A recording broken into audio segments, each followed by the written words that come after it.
ఏది అయినా ట్రై చెయ్యి ఆచి చికెన్ మసాలా. ఆచి చికెన్ మసాలా. మరోవైపు అసెంబ్లీలో 21 సంవత్సరాల బిల్ పెడతామన్నారు మంత్రి పొన్నం ప్రభాకర్. అసెంబ్లీలో బిల్ పాస్ అయిన తర్వాత త్వరలో విద్యా సంస్థల్లో ఎన్నికలు నిర్వహిస్తామన్నారు. ఓవర్సీస్ స్కాలర్షిప్ త్వరలో ఇస్తామని తెలిపారు. ఇక ఆర్టీసీ ఎన్నికలకు కూడా ప్రాసెస్ స్టార్ట్ అయిందన్నారు. మీడియా చిట్చాట్లో ఈ వ్యాఖ్యలు చేశారు మంత్రి పొన్నం ప్రభాకర్. ఇటీవల మైనారిటీలకు ఇస్తున్నటువంటి విధంగానే స్వయం ఉపాధి గ్రామీణ ప్రాంతాల్లో మహిళలు, బీసీ మహిళలు ఆర్థికంగా కుటుంబానికి చేయూతనివ్వాలనే ఉద్దేశం కొద్దీ కుట్టు ట్రైనింగ్ పొంది ఉన్నటువంటి మహిళలకు నియోజకవర్గానికి మొదటి దశలో 1000 చొప్పున 119 నియోజకవర్గాలకు 1,19,000 కుట్టు మిషన్లను 100% ఉచితంగా ఇవ్వాలనే దాని మీద నిర్ణయం తీసుకొని అందుకు సంబంధించినటువంటి ప్రక్రియను, అప్లికేషన్ల ప్రక్రియను ప్రారంభిస్తాను. ఇవన్నీ కూడా ఆన్లైన్ లో అప్లికేషన్లు పెట్టుకునే విధంగా ఆగస్టు 15 నుంచి సెప్టెంబర్ 15 వరకు అప్లికేషన్ల ప్రక్రియ కొనసాగుతుంది. దాని తదుపరి ఎంపిక ప్రక్రియ వాళ్ళు ఉన్నటువంటి దానిలో స్థానికంగా అర్హత కలిగిన ట్రైనింగ్ పొందినటువంటి వాళ్ళతో పాటుగా కొంత మేరు కులస్తులకు వృత్తిపరంగా వాళ్లకు ప్రాధాన్యతనిస్తూ పార్లమెంట్ దేశంలో ప్రజల అత్యున్నత దేవాలయం లాంటిదన్నారు మంత్రి పొన్నం. కేంద్ర హోంమంత్రి అమిత్ షా పార్లమెంట్ కు రాకుండా తప్పించుకుంటున్నాడని ఆరోపించారు. వాళ్లకు ప్రజాస్వామ్యం, రాజ్యాంగం పట్ల విలువలు లేవన్నారు. పార్టీలను విచక్షణ లేకుండా చీల్చారని మండిపడ్డారు. అమిత్ షా పార్లమెంట్ కు రాకపోవడంతో కాల్పులు జరపమన్నది అమిత్ షానే అని ప్రజలకు అనుమానం వస్తుందని ఆరోపించారు.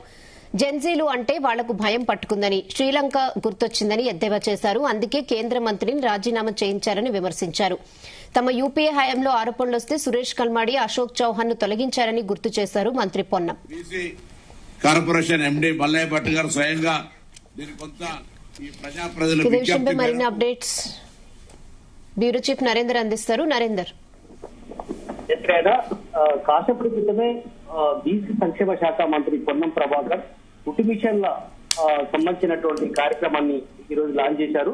50 సంవత్సరాల లోపు ఉన్నటువంటి మహిళలకు, బీసీ మహిళలకు వారికి ఉపాధి కల్పించడమే లక్ష్యంగా రాష్ట్ర వ్యాప్తంగా ఉన్నటువంటి వారికి అర్హులైనటువంటి వాళ్లను చేసుకోవాల్సిన అవసరం ఉంది. దీని ద్వారా వారికి శిక్షణ ఇస్తూ కుట్టు మిషన్లను 12,000 రూపాయల విలువైనటువంటి కుట్టు మిషన్ ని పూర్తిగా ఉచితంగా అందజేస్తామని చెప్పిన అనంతరం ఆయన తన ఛాంబర్ లో చిట్చాట్ కూడా నిర్వహించారు.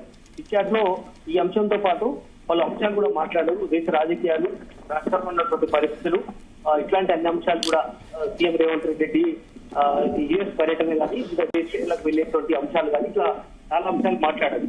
ఇందులో త్వరలోనే జరిగేటువంటి అసెంబ్లీ సమావేశంలో 21 సంవత్సరాలకు సంబంధించినటువంటి ఏదైతే ఈ మధ్య కాలంలో జంతీ ఉద్యమం జరిగిందో, ఢిల్లీలో జంతర్ మంతర్ దగ్గర కానీ, హైదరాబాద్ లో కూడా జరిగినటువంటి ఉద్యమం నేపథ్యంలో రేవంత్ రెడ్డి ఒక కామెంట్ కూడా చేశారు.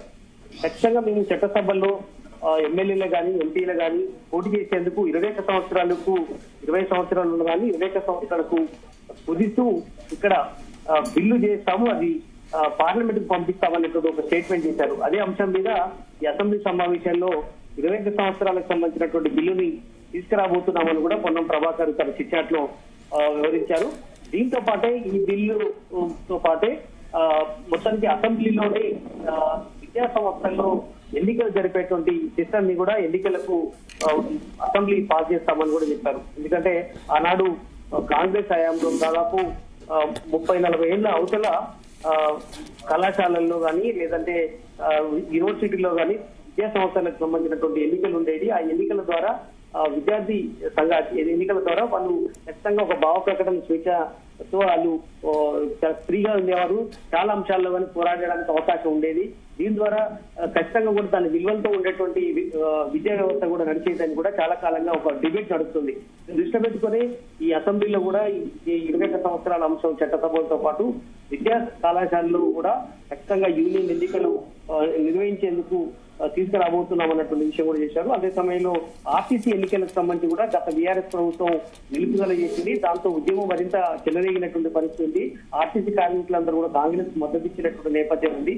కనుక ఈ ఆర్టీసీ ఎన్నికలను కూడా త్వరలోనే వచ్చే 15-20 రోజుల్లోనే అది కూడా జరిపేందుకు మార్గం సుగమం చేశామన్న విషయాన్ని కూడా పొన్నం ప్రభాకర్ చెప్పారు. ఇక్కడ ఆయన రవాణా శాఖ మంత్రిగా కూడా ఉన్నారు. బీసీ సంక్షేమం తో పాటు అంటే ఇట్లాంటి అన్ని అంశాలతో పాటు ఓవర్సీస్ స్కాలర్షిప్లకు సంబంధించి కూడా బీసీ విద్యార్థులు చాలా మంది విదేశాలకు వెళ్లి చదువుకునే అంశం మీద ఇబ్బందులు పడుతున్నారు. ఎందుకంటే బయట దేశాల్లో 20 లక్షలు, అదేవిధంగా కొంతమందికి ఒక సంవత్సరం కోర్సుకు 10 లక్షల రూపాయలు గత ప్రభుత్వం నుంచి ఇస్తున్నటువంటి నేపథ్యం ఉంది. కనుక ఈ కాంగ్రెస్ గవర్నమెంట్ లో కొద్ది మేర కొంత వరకు ఇచ్చారు. తర్వాత చాలా అప్లికేషన్స్ వచ్చాయి, వాటి కూడా పెండింగ్ లో ఉన్నటువంటి నేపథ్యం ఉంది. కనుక వాటిని కూడా త్వరలోనే క్లియర్ చేస్తాము. విదేశాల్లో చదువుకున్నటువంటి విద్యార్థులకు బీసీ ఓవర్సీస్ స్కాలర్షిప్లకు సంబంధించి కానీ మిగతా వాళ్ళకి కూడా మైనార్టీలకు త్వరలోనే అందజేస్తామన్నటువంటి విషయాన్ని కూడా చెప్పారు.